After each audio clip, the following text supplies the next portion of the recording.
Okay, we can get started. Good morning. Welcome to Operating Systems. My name is Surendar. How many of you are new to the department and this is your first class? Okay, so welcome to the Computer Science department.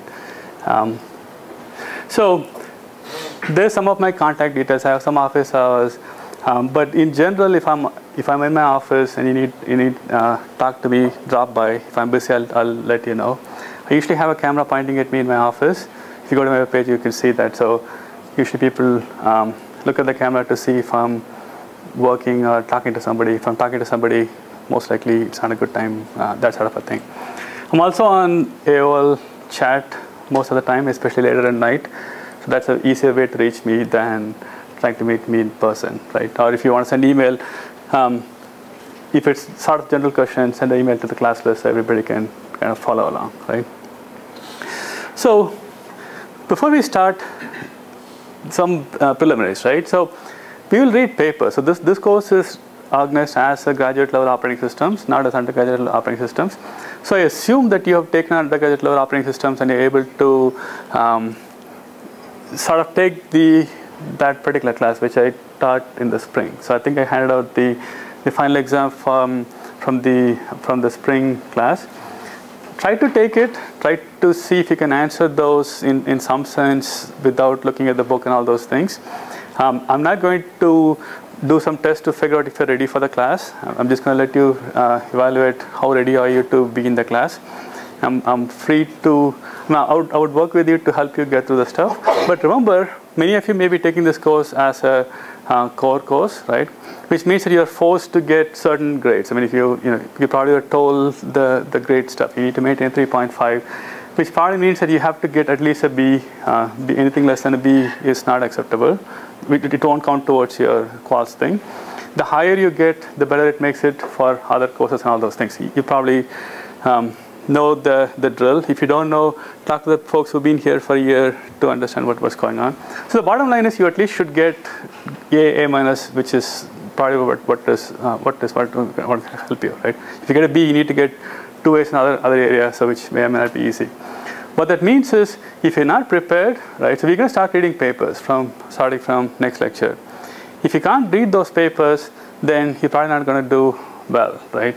And those papers assume that you at least know enough operating systems to kind of get to the point. I mean, those papers are beyond that level, which is where we are going to bridge the gap from that level to where the paper level are. I mean, these are the top papers in the field.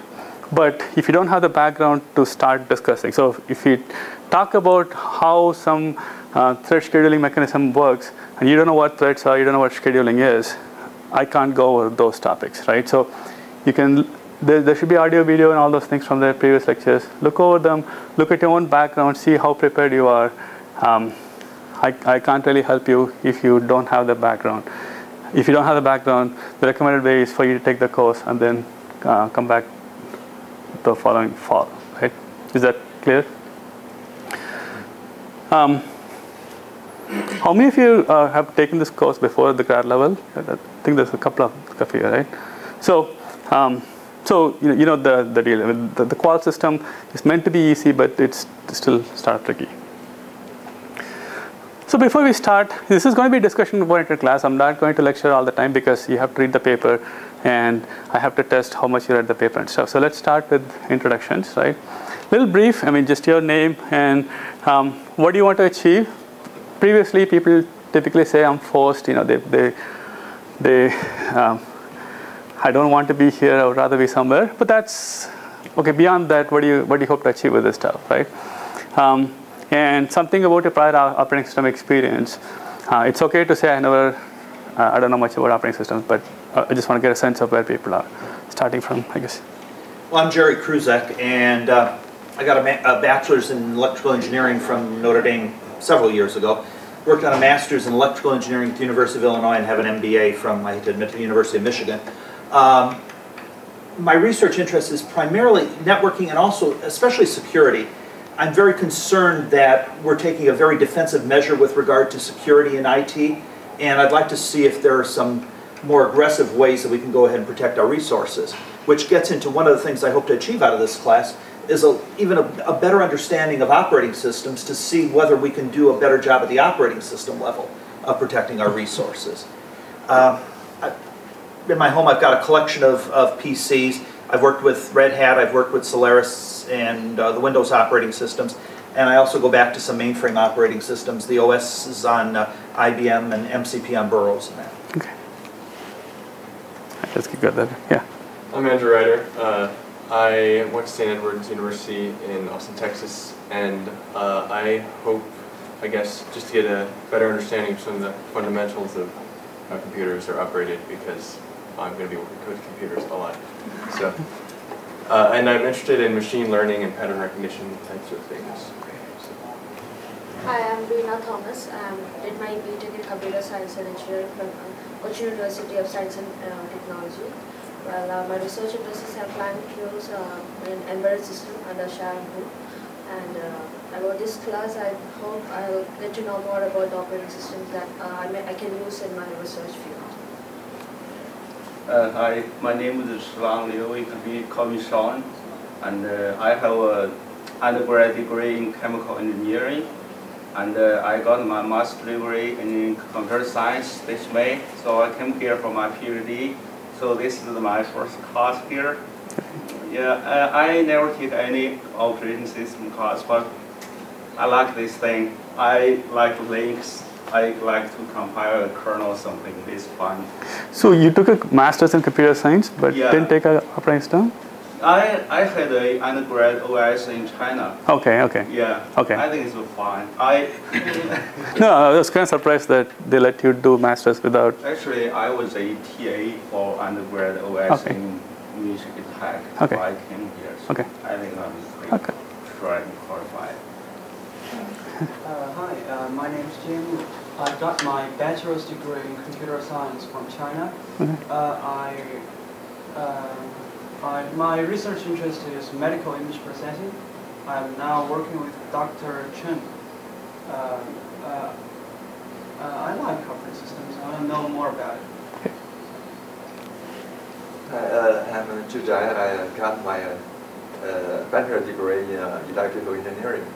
And right now I'm using the Linux Ubuntu. Sometimes I have some problem with my computer, but I don't know how to fix this problem because I got my degree in another department. So yeah, I want to take this course and get some knowledge about the operating system. My name's Ryan Hoens, and I'm from Rochester Institute of Technology. That's where I did my bachelor's and master's. My research interests are somewhere between everything, security and data mining. I hope to achieve in this course is to become more fluent in the concepts that are important to OS, which actually have many parallels in other fields. And yeah. Hi, my name is Mehrdad. I got my bachelor degree in electrical engineering from Sharif University, and my research interest is mainly cryptography and information security. I hope I can get to know about the operating system and can take advantage of my knowledge in this course to how to protect our systems as an application of computer security. And also I know how to work with Windows and a little Red Hat. I'm Mike Olson. I got my bachelor's in math from St. Olaf College in Minnesota. My research interest is in bioinformatics.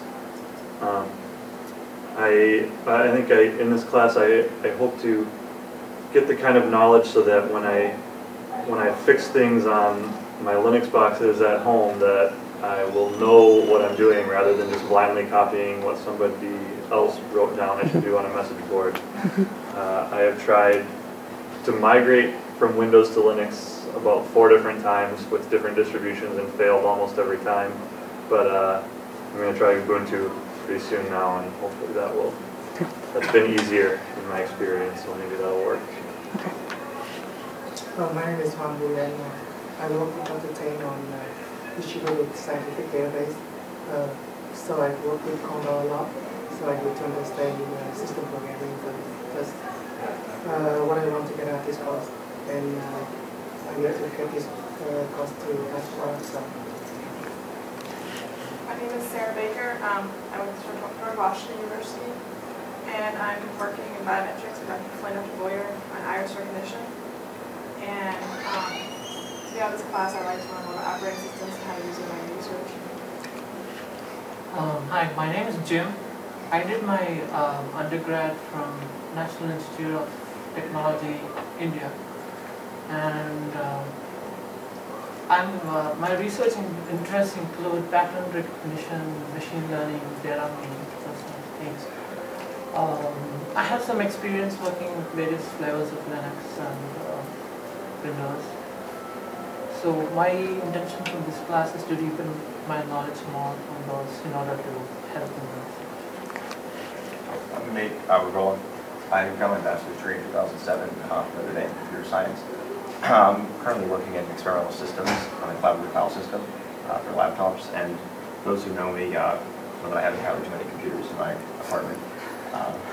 I have Windows 2003 server, XP64 workstation, some Red Hat machines, FreeBSD, router, and some other things. So I like operating systems a lot.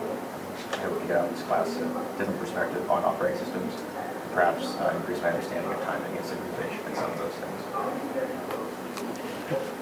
Hi, I'm Mia Jarikin. I did my bachelor's in Bangladesh University of Engineering and Technology, and I did my master's in University of Texas at Dallas.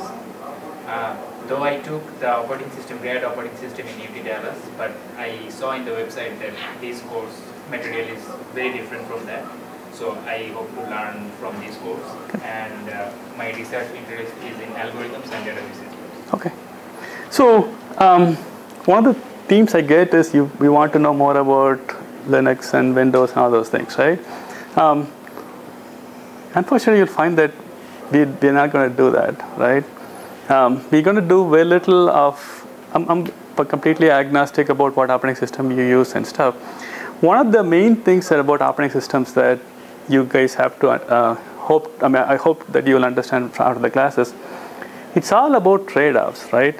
At the basic level, operating systems is all about managing trade-offs, right? Which means that you can either do A or B. A is good for something, B is good for something else. You can either run out of main memory, or you can have this concept of virtual memory where you move something to the hard disk. So you can run bigger programs, but you run slower, or you can run faster programs without virtual memory kind of stuff, right?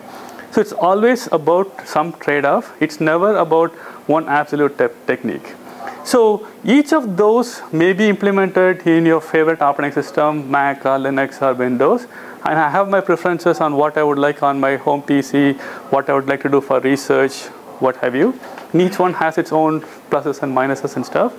But that's not what I'm going to talk to you about. I mean, I'm not going to say Linux is really the bomb because it can do something, right? Because the reason is for a certain problem, you have to do some trade-offs. And each one chooses a different trade-off, and each one has a different implications because of that, right? The way it applies, the reason why this is a core course is, regardless of what you do, if you use our computer to do something, you are going to fight with what the operating system is going to do, right? Operating system is running as the supervisor for your machine, right? It lets you reach the hardware. So somebody decided that certain trade-offs are good for you, right? So for example, they may have decided that small processes are what really happens, and they're going to optimize it for that particular stuff. So you need to understand what exactly the trade-offs are being done, what the implications are. So you can either decide to fight against it or work with it, right? If your machine is designed for small programs, right, and you decide to write a really large program, you're basically trying to fight the trade-off that it's designed for, right? And you'll see really awful performance. So if you took the undergrad OS class, one of the things you do with the paging and all those things, if you change your row major order matrix to a column major order, it has a drastic difference in performance because of the way the memory systems and all those things work, right? So that's what I hope to go through in the class. I don't particularly care what Linux does or what FreeBSD does, but I want you to understand what are the challenges and how it affects what you will end up doing, right?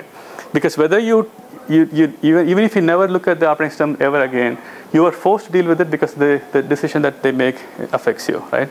And that's one of the reasons why we're going to read a lot of papers, but we're going to discuss them to understand what are the decisions that they made, why it was made, and how it's going to affect you. And you'll find that a lot of the things that you thought you knew how to use, you don't really understand. How many of you use AFS, the file system we use at Notre Dame? How many of you use NFS? How many of you use NTFS, distributed file system? How many of you use NTFS? Right? So you must have used some file system, right? I mean, I'm throwing all the names I can come up with, right? How many of you understand what's the cache coherency protocol that is being used there? And how many of you understand what that does to you, right? So what that does is, for example, we'll see this later in the class, AFS does last writer wins protocol, right? You may not know what that means, right? But it has a very significant impact on what you can do with it, right? With AFS, you cannot write a database on the AFS server, right? You need to understand why, right? The answer is not a trivial, because it just does not support it, because the protocol that it's doing, it's optimized for something else, not for what you're trying to do, right? And that's what I hope to tell you in the course. That's the thrust of what I'm going to go. So if you expect that at the end you will know how to use Windows XP better than you know now, you'll be disappointed, because I don't particularly stress that, right? Now, of course, we have 2 course projects, and you're free to explore some of these things, and you're free to go into one of those things, but keep your mind open. I mean, the particular operating system is not that important. The concepts are more important, right? So today I'm just going to talk about the course organization, expectation, and so on and so forth, the logistics of the course, and the honesty rules and stuff. The first one is we'll read seminal papers, right? I think seminals is in quote because I think there's a lot of issues on where the word comes from, right? But anyway, these are very important papers, and I usually try to pick them from conferences such as SOSP, OSDI, HASPLAS, and talks, right? So the sort of the best computer science, the operating system conference is SOSP. People would argue OSDI is similar too, and they are biennial. They happen every 2 years, right? And they usually accept like 18 papers or so, right? So these, and after they go through this conference, they eventually end up in talks, which is the journal version. So what that means is, on average, each paper, the authors might have worked on it for 2 years, right? Before they publish that one paper, if they're lucky. I mean, they work on it for 2 years, they're lucky, the paper gets accepted. And then after a year or so, it goes through talks, right? So they probably worked on it for 3 years on just this paper in 15 pages or so that is being assigned to you, right? So don't expect it to be 15 pages like a novel that you can kind of read through and stuff, because this is all, so all of you are on a PhD program. So imagine for the next 3 years you work on something and you're going to write everything in 15 pages, right? So it's not expected to be easy to read, it's expected to be dense, because I don't know how many of you realize this. Is it easy to write a 100-page paper or 5-page paper?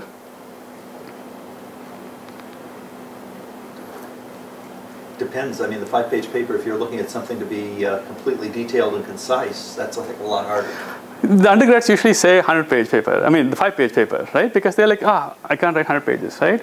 It's easy to blab on about 100 pages, right? Because you're not rigorous in your thinking, because you feel like you have all the space, you kind of try to fill up with all the thoughts you have. But when you're writing a 5-page paper, you have to lay out your arguments precisely, right? So every word counts, because any of you write the paper, right? When you start writing papers, you figure that the page limit is your sort of your enemy, right? So you have to kind of find the right word to say what you have to say. So each word means something, right? So you have to try to understand what each word means. You can't just read it and say, I don't know if they really meant that, because everything there they meant it, right? But on the other hand, this is sort of the cream of the crop. So it's things we need to do. So I have to force you guys to read it. I have to force you guys to read it to fully understand what's going on in the paper. And I actually handed out one thing on how to read the paper. I'll talk about that in a couple of slides. There are some tricks that you use to read those papers, right? Regardless of what, it's not going to be easy, right? Especially how many of you have read research papers in grad school or undergrad, I guess? Few of you, right? And so for people who have started to read the papers, you understand what I'm talking about. For people who haven't read the papers, you probably don't understand, but you'll see very quickly, right? Papers are written in a certain fashion, so it's very easy if you follow that pattern. If it's very hard if you go against it, right? What I mean go against it is take a paper, read from start to end, right? If you can stay awake and read the whole darn thing, you are great, right? But you have to go beyond that. You have to understand what they're trying to say and try to incorporate that into your thought. So when you do this stuff, when your advisor asks you to create some files on AFS, you have to be able to say, well, I can't really do that because this paper, so the paper is not going to talk to you about what the decisions they made will affect your project, right? They're going to talk about, they're going to sell the project. So they're going to say, this is how we did it and this is the best way to do it. They're not going to point out their weaknesses beyond what they would like to concede at some point. They're not going to say, AFS is really, really awful for what you want to do. They're going to say, AFS is good for precisely what we define.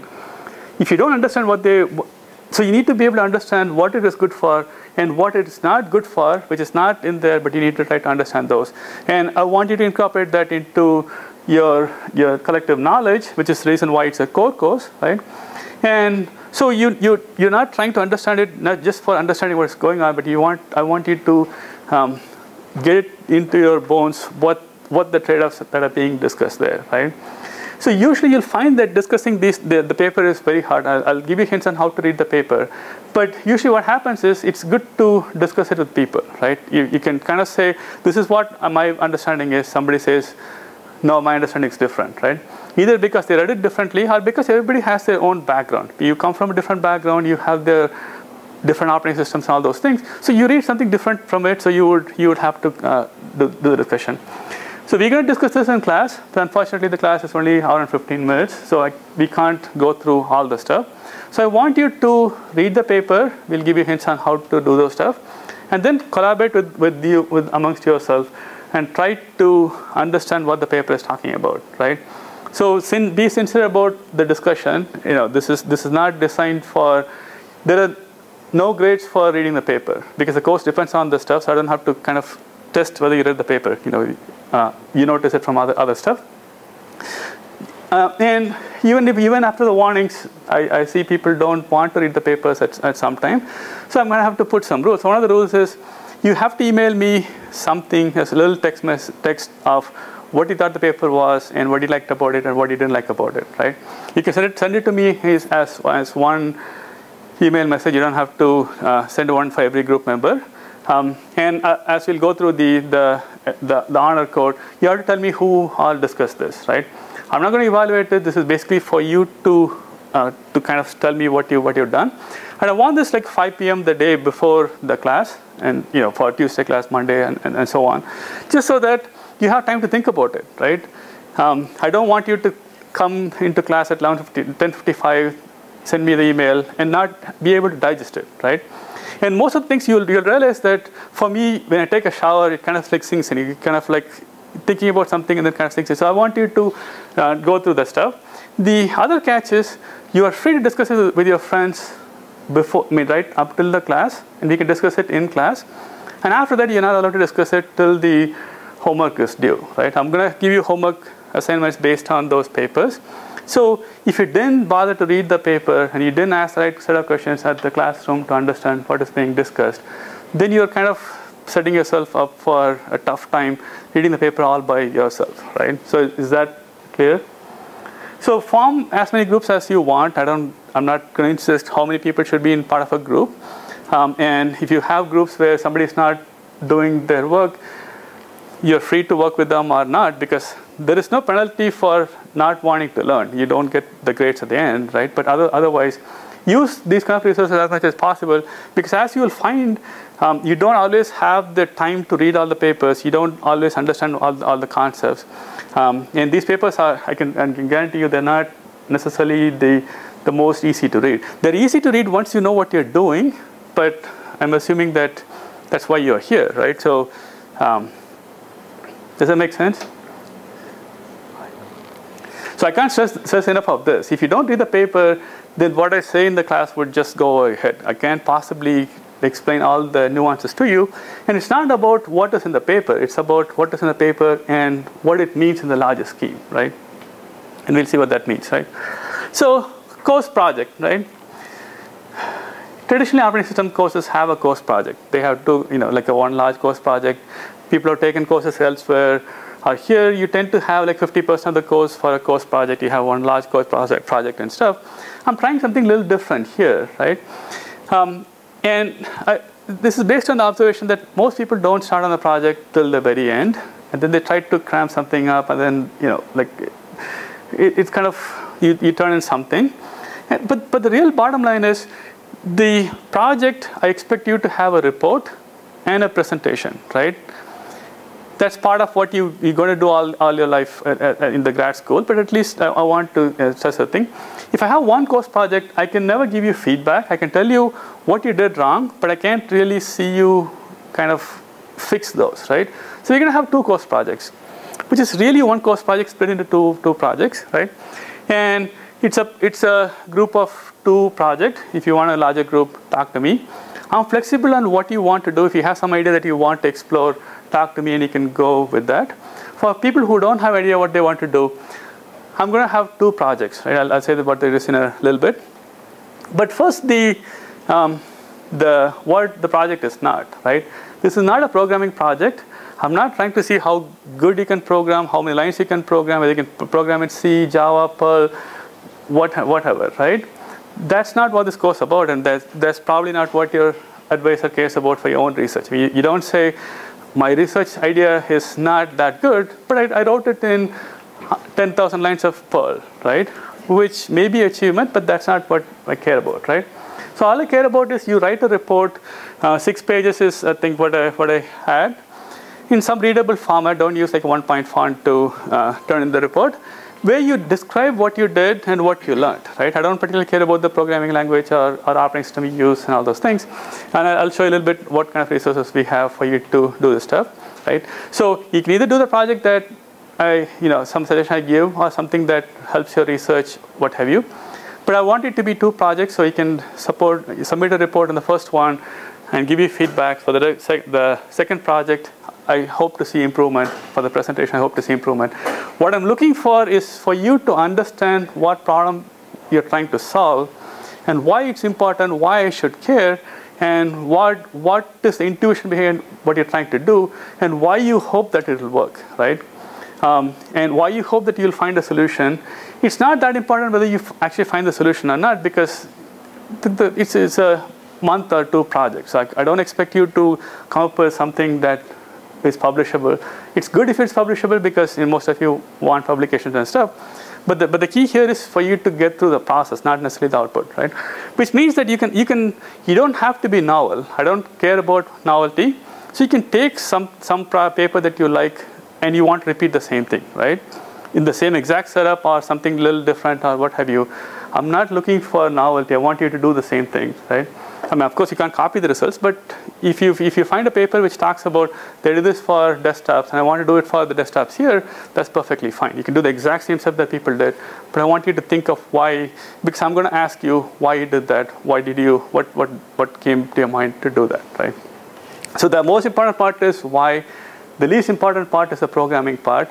So that means that if one of you is not very good at programming and somebody else is good at programming, they would be ideal project partner, right? So hopefully one will do something, the other will do something, they complement each other. Having a large program is not exactly the one way to get a good grade, because it's not a programming class, right?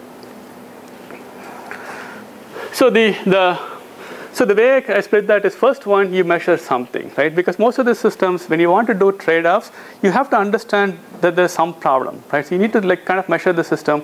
And I'll give you some examples of, I think, the web page. So you measure something, right? There's tons of papers on measurements. We'll read some of them later in the course. So for example, people want to say, how are these lecture PCs being used, right? Are they used, like how many time are they used? How much time do I leave it on each slide? What is this machine being used, and all those things, in order to optimize something for this machine, right? So the first step is to understand what these things are doing, right? So for example, this machine may so happen that their primary goal is to be a PowerPoint lectern, right? So you want them to go to the next slide when I press the next slide fast and not be bothered by something else, right? But you may find that as a Windows XP machine or Windows Vista machine, it may be doing stuff, like it may be backing up when I'm trying to change the slide. So you want to understand whether it's actually a problem and how to fix those kind of things. So the first project, you will measure something. Second one, you'll try to fix those. And again, I'm not trying to make it, don't make it too hard on yourself on coming up with SOSP style work within this course project, right? Because it's just not, it's way beyond the scope of what we want to do. So don't kill yourself coming up with the best idea, but it's okay to kill yourself to try to understand what small thing that you come up with, right? To understand why it's interesting, what do you hope to achieve, and things like that. Think about the depth of what you're trying to do, not aim too big, right? And again, you don't submit the paper, the report. I want it to be 6 readable pages. There's like the number of different style sheets that you will probably use in your own career. My thing is, make it readable. I have glasses, so don't put it in 1-point font and stuff like that. So we have a number of resources. We have a bunch of machines in the Cushing 208 lab. I think if you ask Jenny, she'll give you the code for the room. So there are 6 machines, 6 desktop machines, 2 ITNM machines, and a bunch of other machines that I can get you for this class. This lab is designed where you can do whatever you want with them at the software level. You can install your own operating system. You can do whatever you want. The only restriction is you cannot break hardware, right? These machines cost money, and we don't have infinite money. And you're not. So if somebody else is working on it, please ask first, right? So don't. If your friend is working on it, just don't reinstall the operating system right on top of what they're doing. And you're not allowed to do illegal stuff, right? So that's a sort of nebulous concept. So what you do may turn out to be illegal. Maybe somebody will complain. So my promise to OIT is if what you do turns out to be illegal incidentally, I take responsibility. If it's intentionally illegal, then I'll come after you, right? For example, if you're trying to see how many packets you can send before the CTO's Windows XP machine will crash, I don't see what's the research potential on that one, right? So if you're trying to crack into my desktop to see what your grade is or what have you, I don't see what the research in that one is, right? So if you do those, clearly you'll have to suffer the consequences. But if you send some packets which went somewhere and then somebody complained, I'll take responsibility for that. So you're free to do whatever with this machine. So this is a good way to try things out. You don't have to worry about hurting something. You don't have to don't do this on your own laptop and lose the machine for something else, right? So that's an important step. So again, I come from this sort of a systems philosophy. I tried to put this slide up because this is sort of where these papers that you'll read come from, which is people like to see that the results come from your own implementation, right? That carries a lot more weight than when you say it comes from a simulation. It carries more weight than if you see it from some other paper, if you see it from simulation from some other paper. And the last one, which everybody does, including people who are in systems, try to do is they say, I think this is what should happen. How many of you use that word? Many times you may realize that you're saying this, and many times you may not realize what you're saying this, right? I see people say, but it should do that, right? I mean, if I connect my laptop to this projector, it should display the stuff, right? You say this stuff all the time, right? You think you know your computers really well because you just think you do, right? But many times, reality stares back at you, and I see people constantly say, but it should do. I mean, like I tried it in my lab, and it worked, and it should work, right? Usually, it's worth nothing, right? Because you have to, if your implementation shows something otherwise, then I believe that, not what you think should happen, right? Including myself. So if I grade something, if I say that your answer is wrong, and if you prove me wrong by implementing something, then you win because, hey, that counts more than whatever, right? But the key thing that I want to stress is, just because you implement it and you have no idea why it works, if you say, I don't know, I mean, just throw out this program, it seems to work like magic, that still counts as this one, right? Because we don't deal with magic here. So you need to kind of understand what may be happening, form some hypotheses and test them to the extent possible, but at least have some reason why something may or may not be working, right? Does that make sense? So the course grades, so I'll have an exit interview with each of you for 10% of the grades.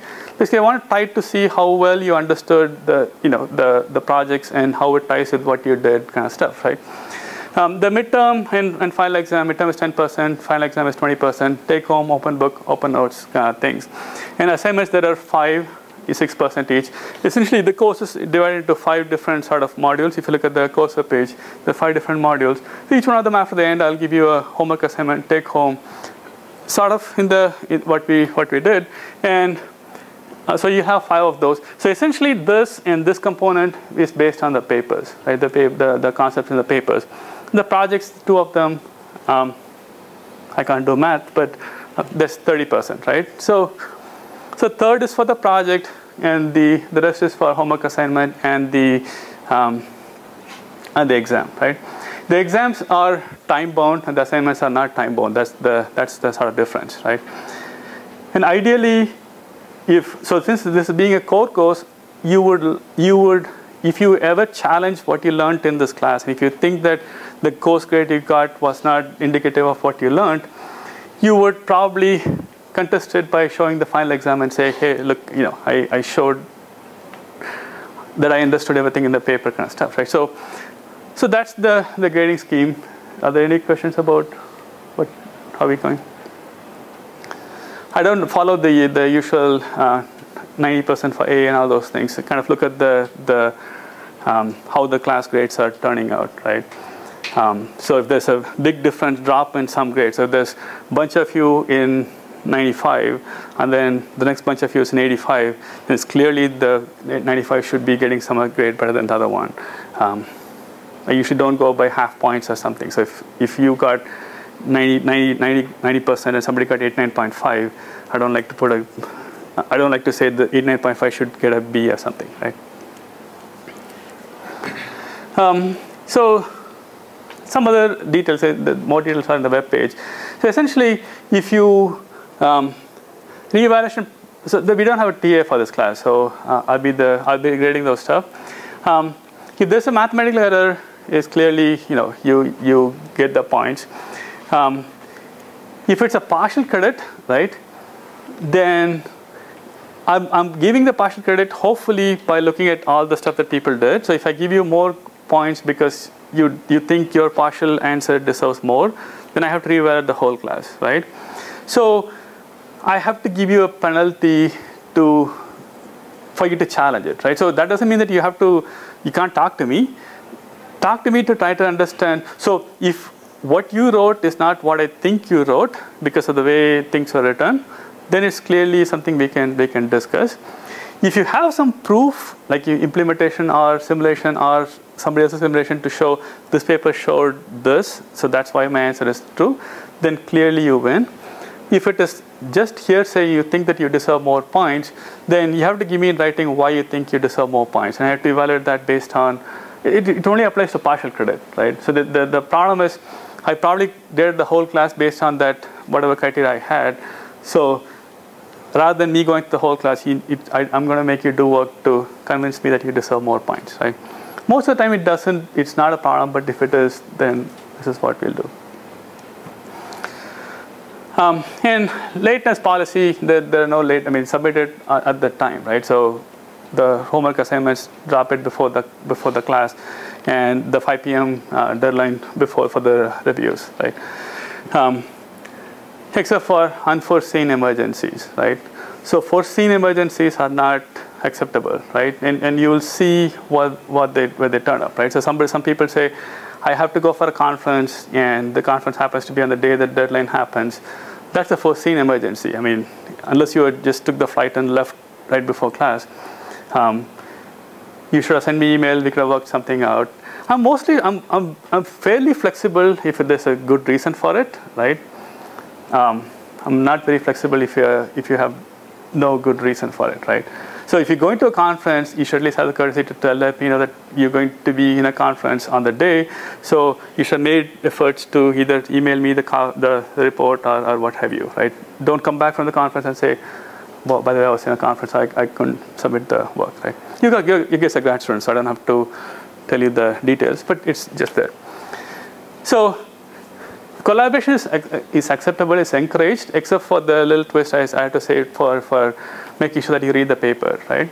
It's okay for you to talk to any of your friends, because in fact, I strongly encourage it, right? Because that's how you learn these things, because you'll find that what I consider as the right answer for something, you may completely disagree with me, and you may be completely right, because you're coming from a different perspective of how you do things. So like some of you who mentioned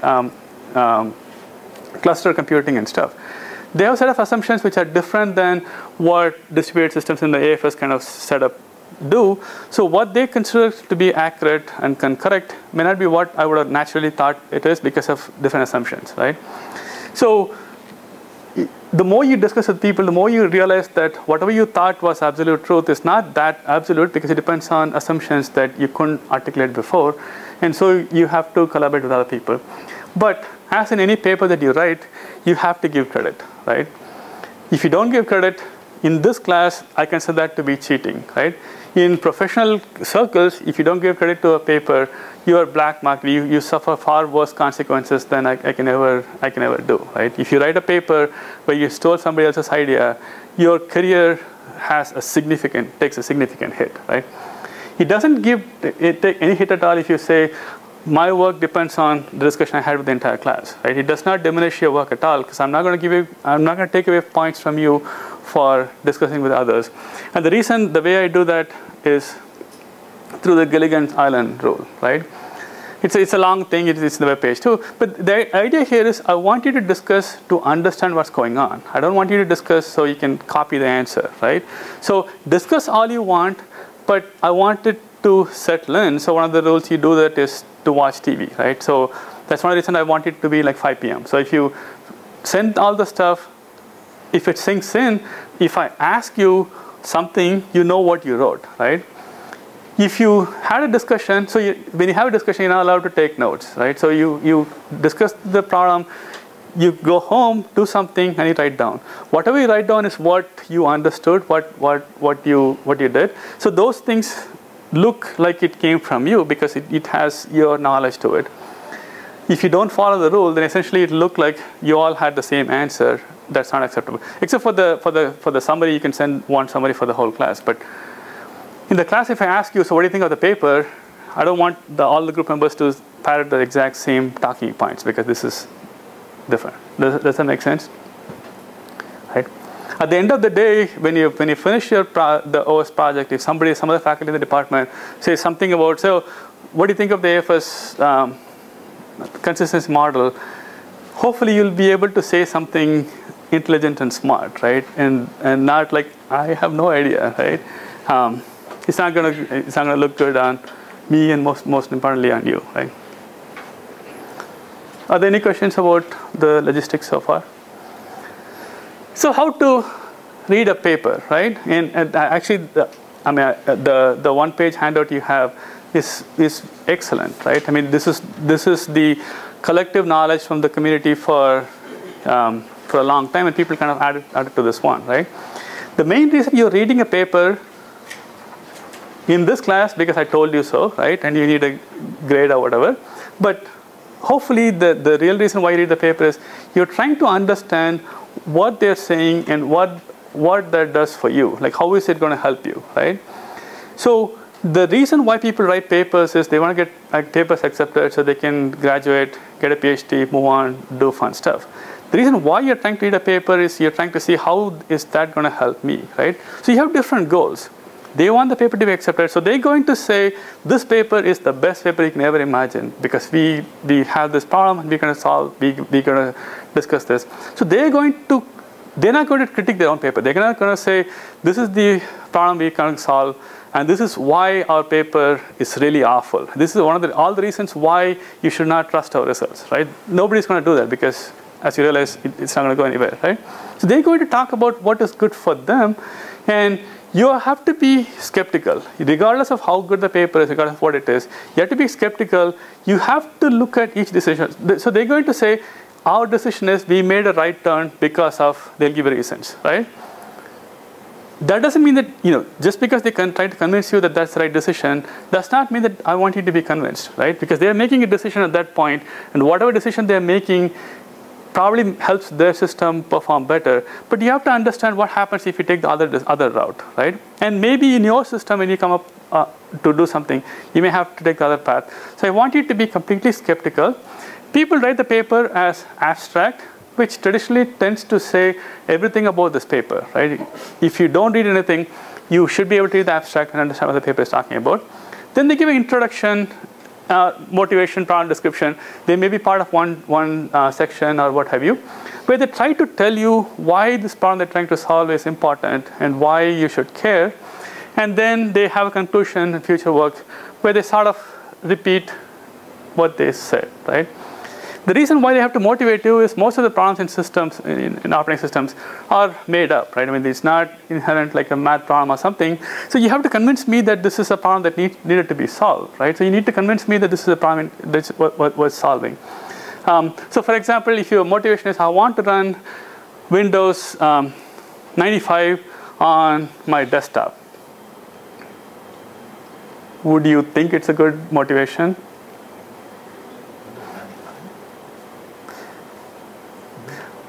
Because it depends on the time frame, right? So for you right now, it's like, why, right?